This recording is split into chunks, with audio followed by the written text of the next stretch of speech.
रहे हो? दिखता नहीं है, हवा भर रहा हूँ मैं एयर बलून में। निकल इधर से। चिप्स वाला चिप्स। इधर चिप्स दे। सर ये बालाजी चिप्स लो, बड़े चिप्स है। नहीं नहीं, इसमें चिप्स ज्यादा, हवा कम है। हवा वाला दे, हवा वाला। हाँ, अब मैं उड़ेगा।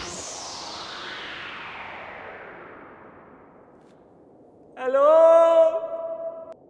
अरे कोई है?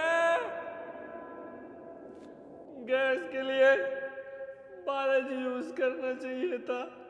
So obviously that's an exaggeration, but I was eating a small pack of Lay's the other day, and I was just looking at it, and I just realized how small they have become. And it's not just me that's noticed this, it's all of you people, as well as Kirana store owners, which is why many of them are switching out from Lay's to Balaji Wafers to Uncle Chips and many others. In this video, I'm going to tell you the story of Balaji Wafers. Balaji Wafers is an Indian brand that went from making zero to nearly 3,300 crores in less than 40 years. They are now the country's second largest player in the potato wafer market, just behind Lay's. But the crazy part, it all started from the canteen of a cinema hall. It all started in 1972 when the late Popat Ramjibai Virani handed 20,000 rupees to three of his sons.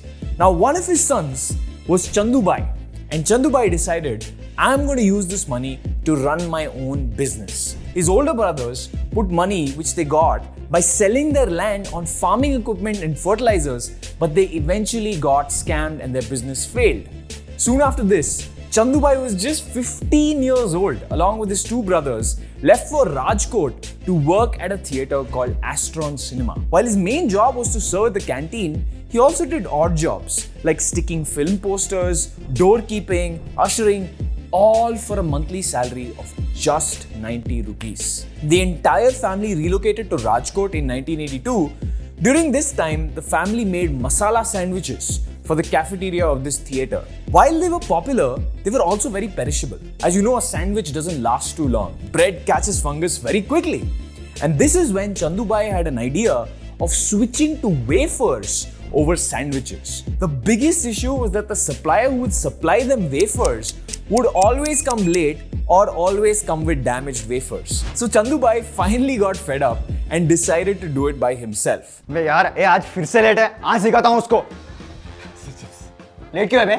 Sir actually So after canteen work, Chandubai started his venture with 10,000 rupees. He set up a small shed in his compound and started making chips there. This decision of his worked very well. His wafers became so popular that the owner of the canteen decided to partner up with Chandubai, and soon after, Chandubai started running 3 canteens in total and distributing wafers to another 25 to 30 merchants. And in 1984, they settled on the name Balaji. But this was just the start of the hurdle that Chandubai and his brothers were going to face. One of the biggest issues Chandubai was facing was to keep up with demand. Imagine this, you were sitting and you were making wafers yourself.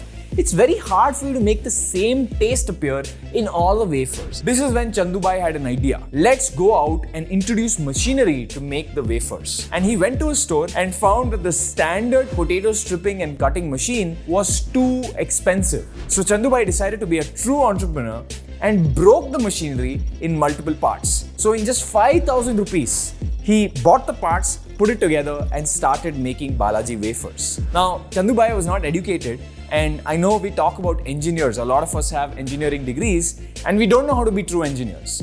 But the idea of being a true engineer is to be able to take something, look at it, break it down and rebuild it again.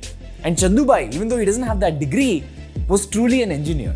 Now in 1989, he expanded in Rajkot and he went to Gujarat's largest potato wafer facility with modest revenues and then took a bank loan of roughly 50 lakh. This is dangerous. This was the time where venture capitalists and investors wouldn't put money in you. You had to go to the bank, ask for a loan, and agar aap paisa dubaye, you have to go pay for it by yourself. So Balaji Wafers Private Limited was founded in 1992 by these three brothers. They competed against big names at that point: Uncle Chips, Simba, Binnies, and their only focus was, chalo, let's give out quality products, delivery, pricing and service. Many of their competitors were still hand-making chips, but Balaji was already using technology all the way in the past. Today, Balaji is the largest regional potato wafers and snacks brand of the western states in India like Maharashtra, Rajasthan, Madhya Pradesh and Goa, where they hold about 71% of the market share. In Gujarat, they hold 90% of the market share and are even bigger than Lay's. Balaji's success is in its ability to cater for variations within that small market. You see, the problem and the opportunity in India is that everyone has different tastes. I have a very different taste. I'm from South India. My wife, who's from North India, has a very different taste. So our cook often gets very confused as to what to make for us.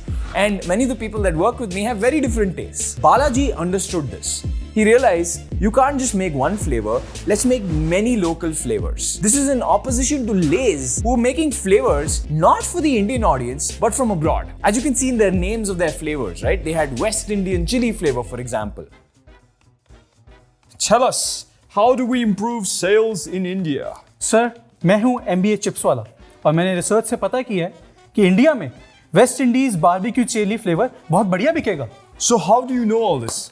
Sir, intense research and my intense intelligence. Balaji said, let's go local. In Maharashtra, for example, they have a chaat masala based snack. In Rajasthan, they have spicier snacks. It's simply a testament that Chandubai as a founder was feet on ground. He would go and ask people what do they want. He had a keen understanding of human behavior, human needs, and he understood that people are different. Chips ले लो भाई, chips chips chips, Balaji chips chips chips. तारे पास काय chips छे तुमच्याकडे कुठला chips आहे साहेब chips आहे तुम्हाला हाँ गुजराती ये लो दोकलानी चिप्स ले. हाँ मराठी साहेब मिसल चिप्स गया. Oh, Bengali rasgulla chips now. Currently, Balaji has over 50 different flavors. On top of that, they recently entered the noodles market with their very own in-house made noodles. And I wouldn't be surprised if I start seeing hundreds of flavors of noodles sooner rather than later. They just get it. But no growth comes without setbacks. One major setback Balaji experienced was when PepsiCo, which owns Lay's, sued Balaji because according to them, Balaji copied Lay's design. Even though Chandubai stood against this argument and said that the only reason Lay's is suing us is because we are growing at a tremendous rate. But the High Court still declared the case in favor of Lay's, resulting in Balaji not being able to sell their chips with their particular design. So Chandubai, although disheartened, changed the design, took the loss to the chin, and in 2018 revamped their entire packaging. Many suggested that because they will have to change their design, people will forget the Balaji brand. But Chandubai believed in his product. Also, we have learned that people don't care about what your package logo looks like. Sure, there is some affinity that people have towards it, but the name, human brains are built for names. The names travel through the centuries, and Chandubai and Balaji understood that.